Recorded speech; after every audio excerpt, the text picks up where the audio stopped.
Good afternoon.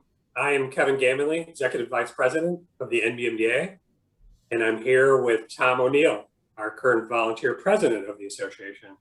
How are you today, Tom? I'm doing great for a Tuesday. How about you, Kevin? Excellent. Yes, it's nice here in Chicago. Looking forward to a great week. All righty. So this is our second video update for our members, which has been working really well to have an opportunity to update our members by video on some things going on in the association and to hear from our volunteer president on what you are seeing and hearing out in the marketplace, Tom. So with that, I will just highlight our members on our biggest focus right now, which of course is our annual convention, which is scheduled for November 2nd to the 4th in Dallas at the Hilton Anatole Hotel. And we are super psyched to be planning and getting ready to execute an in-person event. Everything that we have been hearing from our members, both distributors and suppliers, is they are excited to be getting back together in person and reconnect and pick up kind of where we left off in 2019 at a very high note back then. And so we're excited, and our programming is lined up. Our website is up. A couple of call to actions we have for our members. Online registration will be opening here later this month. And so we ask our distributor members to please register as early as possible so that we can get their company names on our list and show our supplier members just how strong of attendance we're going to have. And a call to action to our supplier members is, if they haven't already secured a tabletop booth for Dallas, to please do so as soon as possible. We're already about 60% full, which is great. And we have a lot of inquiries and a lot of contracts coming in every week. So we anticipate that we will fill up our space. So suppliers should not wait too long if they plan on joining us this fall. With that, Tom, I'll ask you, what are you hearing about our convention, and what's your company's plans for this November? So I'm hearing great things about the convention, Kevin. I think, if you look at sport events and everything, people just want to get out. And I think especially in the business world, there's been no connection with people besides a camera and a laptop. So I hear through a lot of our colleagues, both on the manufacturer and the distributor side, that they're all looking forward and they're super excited. We just got to make sure people get registered, because my fear is people will wait too long and then they'll run into headaches. So I would encourage my distributor colleagues and our manufacturers, let's get signed up. Let's get our confirmations in now so everybody gets a spot. Because I think it's absolutely the convention of a lifetime is what I'm thinking. It's going to be a good one. Yeah, and if distributors are still trying to figure out exactly who from their team they're going to send, I would encourage them just register the ones you know are going, and we can always add additional ones, in the coming weeks or months as some of those decisions are made. Exactly. That's one thing that we in our organization, we're trying to really encourage the leaders and the executive teams to bring their emerging leaders this year for several reasons, right? But the most important reason is we need to get the next gen starting to learn about the industry outside of their little area. And what better opportunity than at the annual convention. So I'm pretty sure each one of our companies is bringing some of their next gen leaders into the convention in Dallas. Great. We love to hear that, and we encourage all distributors to consider doing the same thing. I would like to pick your brain a little bit, Tom, since we last spoke. We talked after the first quarter, and now we're more than halfway through 2021. It's actually proving to be another interesting and somewhat disruptive year. For some, maybe even more so than last year, who would have thought. But just in general, how's your business so far? So, this year's actually making last year look boring. And it's kind of funny saying that, but our business is setting records that we've never anticipated, budgeted for, or any of those things. If I look at from LA to New York, from Canada down to to Miami, it's every company is setting records every month over month, which is incredible. and in all divisions, right? It's not just one market, it's all markets, all areas. And I always laugh because it's not like we woke up doing something better one day. It's just the demand of the marketplace. So it's exciting, yet we're learning something we've never had to learn before. Now we're learning growing pains. And we've never really had these types of pains before. So it's a new set of challenges, but it's actually kind of fun challenges to have. Sure. So, wise people say that you have challenges during bad times and you have even harder challenges during good times. And now I understand exactly what that means. So Yeah, that is exciting to hear. So it sounds like maybe what I've been hearing from some others as well is that the commercial side of things is starting to come back. yes, the residential has been strong probably since fourth quarter is when it started gaining some steam for our segments. And the commercial, just in the last probably 4 weeks, we've started to see a significant uptick in that. We hope that is a little bit controlled launch because residential went into a full launch. It was like a rocket to the moon.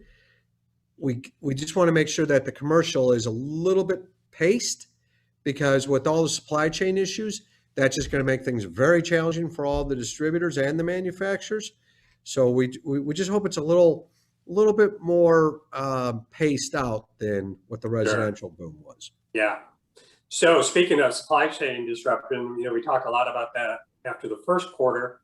What's the current status and any improvement, or is it getting worse? I would say it's getting worse.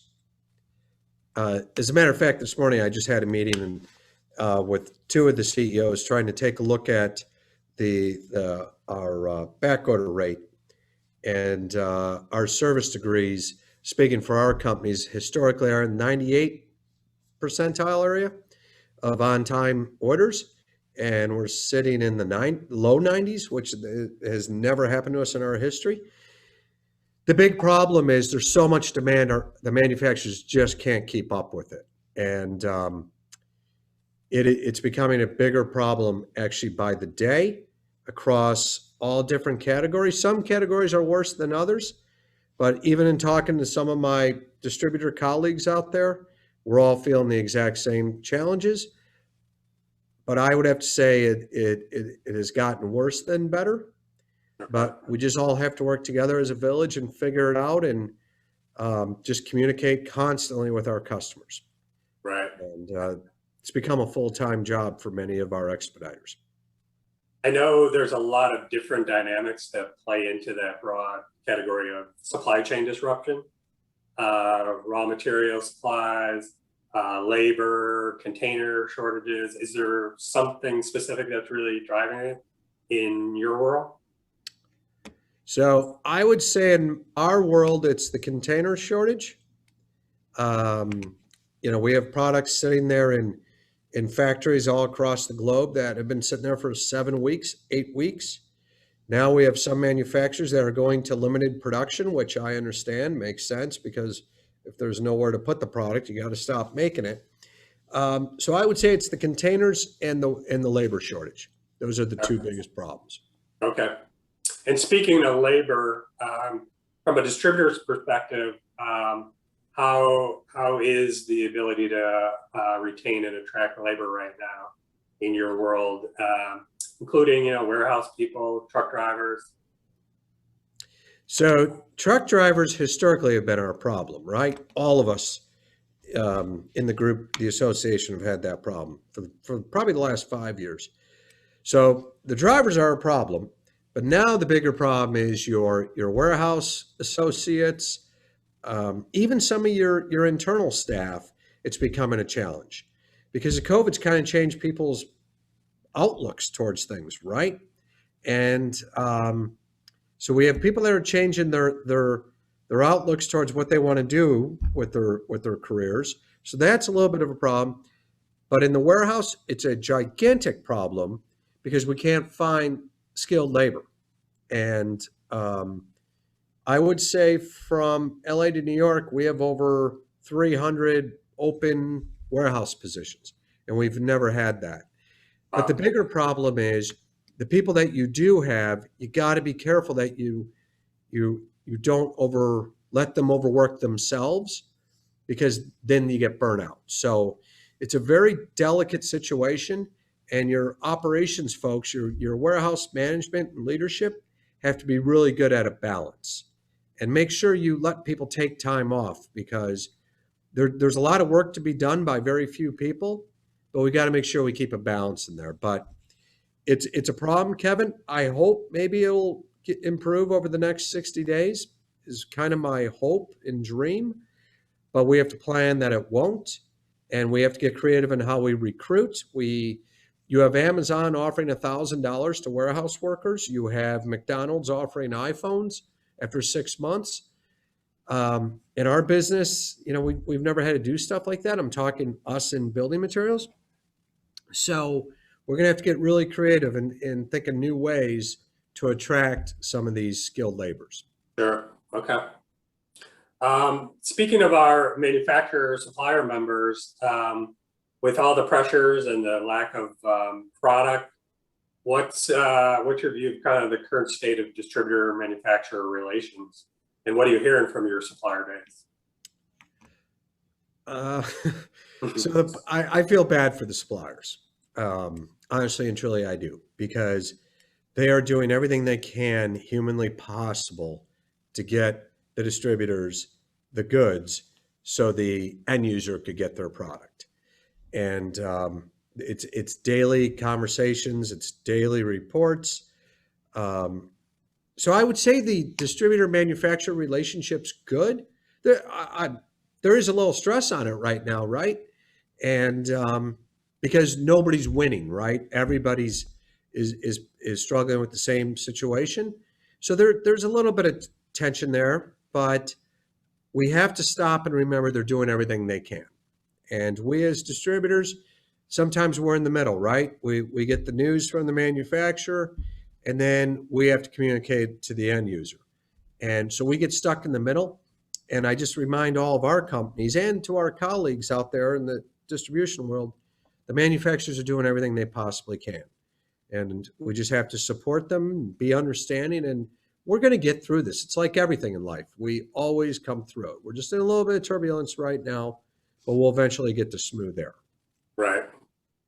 Well, now that we're into July and into the second half of the year, what excites you most about the rest of 2021? What excites me the most is having some of the problems we have that we've never had before, because it's making me feel like we're understanding the business even more. So thought we already understood it after 18, 19 years, for some people 20, 30 years. But the problems of 2021, it's like a new challenge for all of us. So I see the remainder of 21, these challenges growing. I don't see the supply chain improving much in the very near future. I don't see the labor thing settling down, hopefully in the next 60 to 90 days. But the biggest thing that excites me is the opportunity for us to keep constantly reinventing ourselves. And we still have to hit our numbers, right? We still have to achieve our plans for shareholders. And we have to do it with back orders or without them. And we just have to figure out how to do it. And that's what excites me. I do have concerns that, if the supply chain continues, it might cool the market down a little bit. I have concerns if the prices keep rising the way they are, that the inflation could be a little bit of a factor towards the end of this year. But we just have to be smart. We have to stay diligent on keeping our expenses under control and serving our customers the best we can. Very good.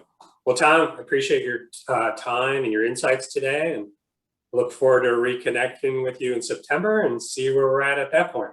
That's great. And, all I would say in closing, Kevin, is thank you to NBMDA for supporting us through all the years, but especially the last year and a half through this craziness we're living in. And I'd really encourage the manufacturer partners and our distributor colleagues, sign up for the convention. Let's try to get it done as soon as you possibly can, because I got a funny feeling this one's going to be a blowout. So we want to make sure everybody has a spot. Yes, I agree. Thank you. Have a great day. Thank you, Kevin. You too.